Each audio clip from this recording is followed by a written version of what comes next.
क्या आपने कभी सोचा है कि जिस हाथ को हम आज मामूली समझकर छोड़ देते हैं, वही हाथ कल हमारी डूबती कश्ती का सहारा बनता है। आज की कहानी मेरे उन 300 भाई बहनों के लिए है जिन्होंने मुझे प्यार दिया। आज मैं आपको एक ऐसी माँ की सच्ची दास्तान सुनाने जा रही हूँ जिसका बलिदान सुनकर आपकी रूह कांप जाएगी। एक आलीशान शहर में निखिल नाम का एक कामयाब अफसर रहता था। निखिल के पास बड़ी गाड़ी थी, शहर के पॉश इलाके में एक शानदार बंगला था और एक सुंदर सा परिवार था। लेकिन उस बंगले के एक छोटे से कोने में निखिल की बूढ़ी माँ सावित्री देवी रहती थीं। सावित्री देवी ने मजदूरी करके और अपना पेट काटकर निखिल को पढ़ाया था, लेकिन आज निखिल को अपनी माँ के फटे हुए हाथ और उनकी पुरानी बातें अपनी शान में कमी लगती थीं। निखिल की पत्नी भी सावित्री देवी को एक पुरानी चीज समझती थी। एक दिन निखिल के घर पर एक बहुत बड़ी पार्टी थी। शहर के बड़े बड़े लोग वहां आने वाले थे। निखिल ने अपनी माँ से कहा, माँ, आज शाम को तुम अपने कमरे से बाहर मत आना, मेरे बड़े दोस्त आ रहे हैं। तुम्हारी ये हालत देखकर वे लोग मेरा मजाक उड़ाएंगे। सावित्री देवी की आंखों में एक अजीब सी खामोशी छा गई। उन्होंने बस इतना कहा, ठीक है बेटा, जैसा तू चाहे। पार्टी शुरू हुई, हंसी मजाक का दौर चला। निखिल अपनी कामयाबी के किस्से सुना रहा था।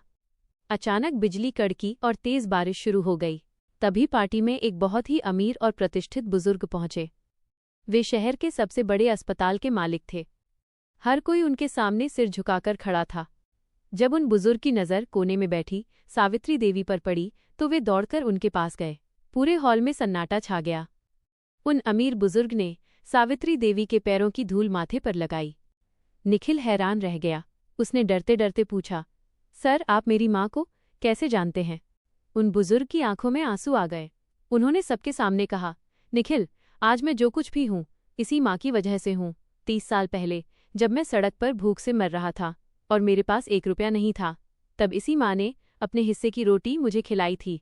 अपनी दवा के पैसे मेरी पढ़ाई के लिए दे दिए थे। निखिल, तू बहुत खुशनसीब है कि तेरे पास ऐसी माँ है, पर अफसोस तू इतना गरीब निकला कि तूने हीरे को पत्थर समझ लिया। निखिल का सिर शर्म से झुक गया। उसे अपनी सारी दौलत कागज के टुकड़ों जैसी लगी। पार्टी खत्म हुई, मेहमान चले गए, पर निखिल की बेचैनी बढ़ गई। वो रात भर सो नहीं सका। उसे अपनी माँ का वो चेहरा बार बार याद आ रहा था। अगले दिन सुबह निखिल अपनी माँ के पास गया। उसने देखा माँ अपनी पुरानी संदूक खोलकर बैठी थीं। उस संदूक में निखिल के बचपन के फटे हुए कपड़े, उसका पहला टूटा हुआ खिलौना और कुछ पुरानी रसीदें थीं। निखिल ने जब गौर से देखा तो वो दंग रह गया। वे रसीदें किसी बैंक की नहीं बल्कि खून दान करने वाली संस्था की थीं। निखिल की आंखों के सामने अंधेरा छा गया। उसने कांपती आवाज में पूछा, माँ, ये सब क्या है? सावित्री देवी ने रसीदें छुपानी चाहीं, पर निखिल ने उन्हें देख लिया था। तब गांव के एक पुराने पड़ोसी ने, जो उस समय वहां मौजूद था, निखिल को एक कड़वा सच बताया। उसने कहा, निखिल, जब तू शहर में पढ़ाई कर रहा था और तेरी फीस के लिए पैसे कम पड़ गए थे, तब तेरी माँ ने किसी को बताया तक नहीं कि वो हर महीने अपना खून बेचकर तेरी फीस के पैसे भेजती थी। यही वजह है कि आज इनके हाथ इतने कमजोर हैं और इनका शरीर इतना पीला है। यह सुनकर निखिल के पैरों तले जैसे जमीन ही खिसक गई। जिस माँ के हाथों से उसे शर्म आती थी, उन हाथों ने अपना खून बहाकर निखिल की तकदीर लिखी थी। निखिल पागलों की तरह माँ के कदमों में गिर गया। वो जोर जोर से चीखने लगा, माँ, मुझे मार डालो माँ, मैं कितना बड़ा पापी हूँ। जिस माँ ने अपना खून दिया, मैंने उसे कमरे में बंद किया। सावित्री देवी ने कांपते हाथों से निखिल का सिर सहलाया। उन्होंने सिर्फ इतना कहा, बेटा, माँ का खून तो हमेशा बच्चों की रगों में दौड़ने के लिए ही होता है। मुझे कोई दुख नहीं है, बस तू खुश रहे, यही मेरी सबसे बड़ी कमाई है। उस दिन के बाद निखिल का बंगला सिर्फ ईंटों का घर नहीं रहा। उसने अपनी माँ के लिए घर के सबसे अच्छे कमरे को एक मंदिर जैसा बना दिया। वो खुद हर सुबह माँ के पैर धोकर अपना काम शुरू करता है। अब मोहल्ले के लोग निखिल की कामयाबी की नहीं बल्कि उसकी माँ की सेवा की मिसालें देते हैं।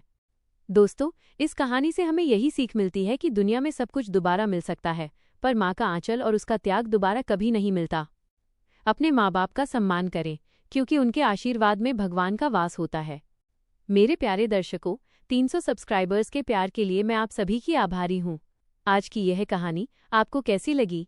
कमेंट में राधे राधे जरूर लिखें और चैनल को सब्सक्राइब करें। राधे राधे। जय श्री कृष्णा।